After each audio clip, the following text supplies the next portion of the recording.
Hey everyone, welcome back to another design ranking video. It has been a minute since I did one of these. I think the last one was my Keystone runes almost a year ago, even longer if we talk about champions. In fact, the only class I've done this on was the Assassins, and the reception was pretty good, so I figured we can do this again. This time for the Marksman class. If you guys enjoyed this episode, let me know what class you want me to do next in the comments. I'll choose whichever one gets the highest vote, so let's get to it.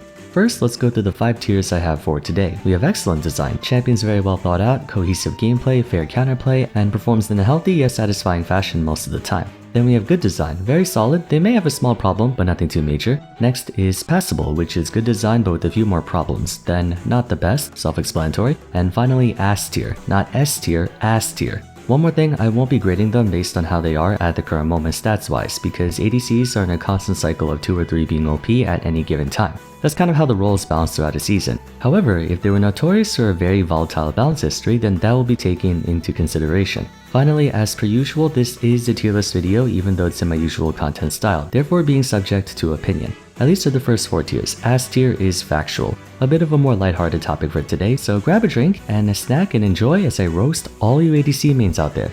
Up first, we have Akshat. Nothing needs to be said, this champ is horse manure, the hallmark of an overloaded champion that pretty much no one enjoys going up against. Now if we're being objective, the guy is a pretty bare bones kid all things considered. No crowd control to speak of, not even slows. His attacks are all simple in nature, even the stealth isn't too bad considering he's a very wide detection radius and can only maintain it while hugging a wall or in a brush. What grinds my and most people's gears is of course the sheer amount of extraneous elements in his kit, key of which being the revive. The guy single-handedly wins games off one teamfight if he scores a takedown on the enemy champion who got most of the kills, turning what would have been a 4-for-4 or 3-for-3 into a 3-for-0, just by existing. Completely deserving of the S tier, even if he's not the most OP.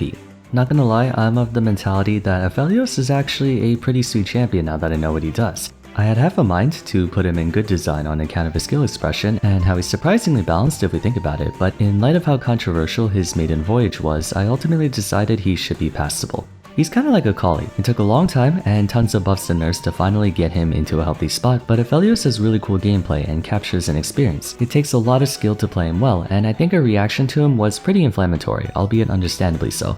Apologies by the way if I don't go too in depth on every champion, there's like over 20 marksmen and I don't want this video to be 30 minutes long, so I'm keeping it brief. Moving on, Ashe is an elder stateswoman of the Marksman class, although in contrast to her peers, she focuses more on utility and crowd control rather than damage. That's what she's known for and she's always been good because of it. However, I'm not a fan of how in recent years she's become more of a support than a marksman, with the Imperial Mandate CDR rush build just spamming W and ultimate all day. I kinda miss the days when Ashe was a kiting marksman instead of a glorified poke mage.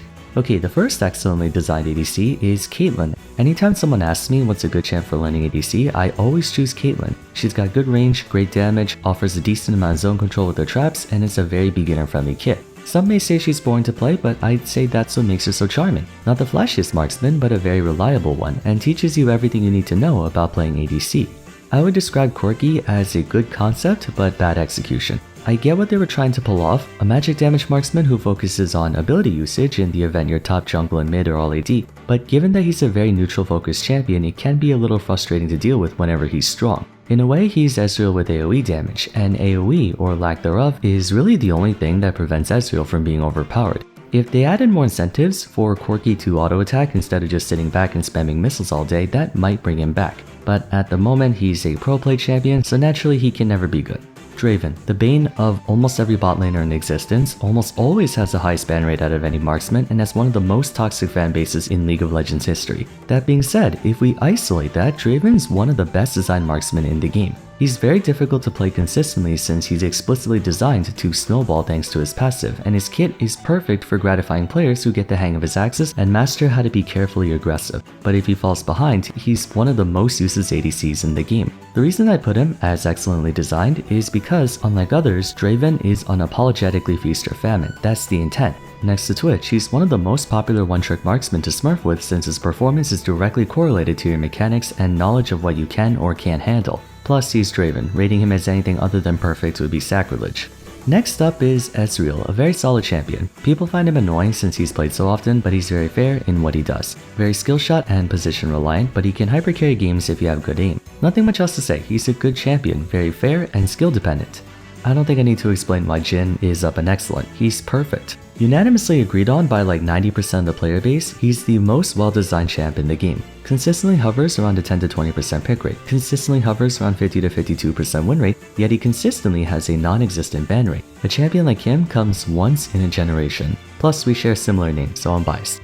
Jinx to me is a more top-heavy Caitlyn. She has far better damage output and hyper carry potential at the cost of less safety and a worse neutral. In fact, they have very similar kits. Both have a long-range projectile, both have zone control, and both have a super long-range ultimate that can be used to finish off low-health enemies. True to her passive's name, if you want to learn how to play ADC but want something a little more exciting, Jinx would be a finer choice than Caitlyn. Pick your poison, essentially. Kai'Sa is someone who I have a love-hate relationship with. I used to think she was a more balanced version of Vayne since they had similar gimmicks, but a lot of that is ruined by her build diversity, namely AP Kai'Sa. Don't get me wrong, deviant builds are not necessarily a bad thing if they still adhere to a champion's playstyle. For example, Bruiser Rengar versus one-shot. You still have to play Rengar correctly to make use of either. However, when we had AP Kai'Sa cosplaying as Xerath, it just isn't very engaging, no matter how strong or weak it is. I prefer champions who have one dedicated playstyle and stick to it. Speaking of champions who get abused for stuff other than what is their main gameplay, Kalista is an even more problematic example of this. I still think, to this day, her gameplay is one of the most engaging in her class, but due to her infinitely stacking spear mechanic, she's caught in a limbo state where she can never be good unless pro play exploits her ability to secure objectives. I'm a huge fan of her quick step fighting style, but she's constantly held back by her objective control and to a lesser extent her overdependence on her support in teamfights. Kindred was Riot's first attempt at designing a marksman who thrived in the jungle, and for the most part they succeeded. So why are they impassable tier? Because their hyper carry late game scaling marksman was some of the best counter jungling in the early game, yet they also have an instant cast ultimate that can stop burst damage. At the very least, Taric and Bard have a delay on theirs, Kindred doesn't. Even though I'm someone who thoroughly enjoys late game champions, you should not be allowed to be a predator jungle who can scale that well in the late game. Kog'Maw's placement might confuse a lot of you, seeing as he's the least played marksman in the game bar none, but he's honestly a swell guy. Essentially take Jinx and make her even more top heavy. Then you get Kog'Maw. Design wise, there's nothing wrong with him. He's a hyper carry teamfight marksman who's also really squishy and vulnerable to engage. For reasons shared with Kalista, players aren't a fan of marksmen who are more dependent on their team than necessary. But low popularity isn't always an indicator of bad design. I like Kog'Maw, he has cute skins. On to everyone's favorite gunslinger, Lucian. Lucian is Kai'Sa done right. Fast rushdown marksman who trades crowd control and a bit of range for overwhelming DPS. He never feels oppressively strong either, even during the Lucian Nami era, I'd much rather him be strong than like Vayne or Samira. In the past, Lucian's always carried the reputation of being the high-octane skill-expressive ADC who takes really good mechanics to play well since he doesn't have any of that overloaded stuff new marksmen have to carry players. I would have put him in excellent design if not for his penchant for appearing in top and mid lane though. No disrespect to solo lane marksmen, it's just kind of annoying as a melee range player. I think we can all agree that Miss Fortune is Draven but without the cool factor. She's also a lane bully marksman and very beginner friendly. The only downside to her is, like Ashe, the few times where she's a support. I don't like Make It Rain. I think it's a very lazy ability that has progressively gotten nerfed over the years for how effective it is. Although Bullet Time is a sweet ultimate and she's still very fair. Can't say anything too bad about her otherwise. Well, we've gone through quite a few marksmen without visiting the ass tier, so let's do that with our next one, Samira. Overloaded, just like Akshan. Moreover, she doesn't even play like a marksman half the time. I'd actually wager she spends more time in melee range than she does in ranged, and positioning is somewhat of an afterthought for her, despite positioning being a cornerstone of the marksman class. There are rushdown ADCs, but Samira doesn't even feel like an ADC. Also, you know, aside from Master Yi, she's the second highest pentakill champion in the game, resets galore. Certifiably ass tier for me. But let's flip things around and go right back to excellent design for Senna. Hot take, I know. Even though earlier I said I don't like how Ashe and Miss Fortune have started to play out like supports, Senna gets a pass on that because she was designed as a support first and marksman second. In fact, going ADC Senna is pretty bad. She can spiral out of control in terms of damage if the game goes long enough, but it's really her abilities that stand out to me. Piercing Darkness doubles as both a heal and damage, along with her ability to target any entity to use it, so a good quick thinking you can save your allies and or snipe enemies. Dawning Shadow is good long range cover fire, Curse of the Black Mist helps your team with tempo and camouflage, and Last Embrace is a token bit of crowd control. She reminds me a lot of Caitlyn and Jhin. Auto attack focused marksman with some good utility spells at her disposal, one of the few modern champions I don't really have any problems with. Sivir is your classic teamfight marksman, does a lot of AoE damage and is at her best when fighting 5v5. The mid-scope update did wonders for her performance and it's good to see her back in the fray after so many years of obscurity. That being said, I find that her existence is kind of pointless. I don't want to say she should be deleted, but we already have a ton of hypercare teamfight marksman that Sivir, despite being one of the OG champions, feels redundant. But you can sort of say that for a lot of marksmen. Hard to be creative on a class that's meant to primarily use auto attacks. That's partly why a lot of the new marksmen you see today are straying far from the norm, like Samira and Neela being diver marksmen or Aphelios having 5 weapons. Thing is, when you loosen champion constraints, you get rid of the boundaries that prevent overloaded champion design.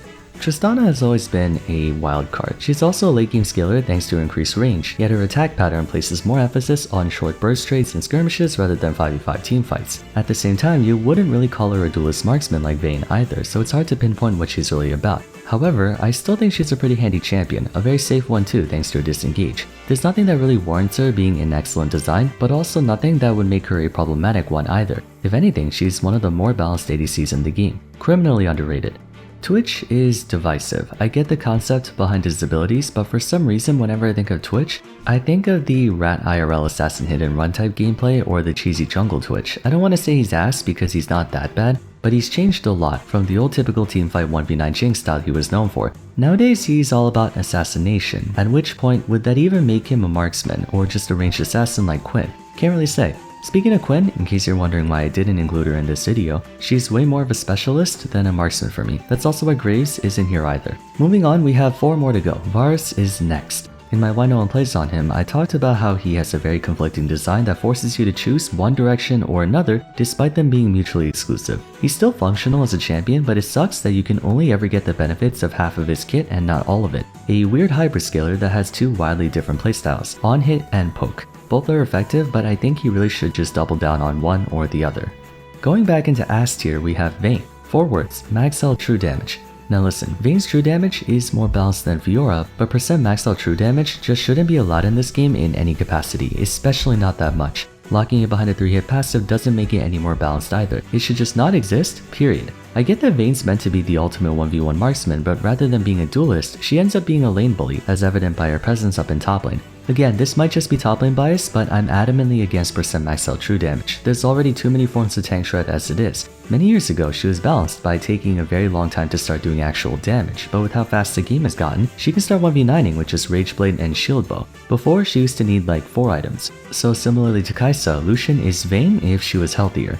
Xayah is another ADC who gets overshadowed by her peers for having tools that, while cool and situationally amazing, are too costly for the lack of DPS. Other short-range marksmen have far higher carry potential like Vayne, Kai'Sa, and Draven. Xayah basically trades DPS for utility through Blade Caller and Featherstorm, but if you need self-peel, you can play any ADC with a dash, and her unique backloaded damage effectively gets shut down by Samira's infinitely better Inferno trigger. She's not a badly designed champion, but her aspects don't really synergize with what players prioritize. It also doesn't help that she's been balanced to rely on Rakan to make up for her deficiencies. I basically put her in between Kog'Maw and Kalista for not being as bad as Kalista, but not as good as Kog'Maw in regards to champions who really depend on supports.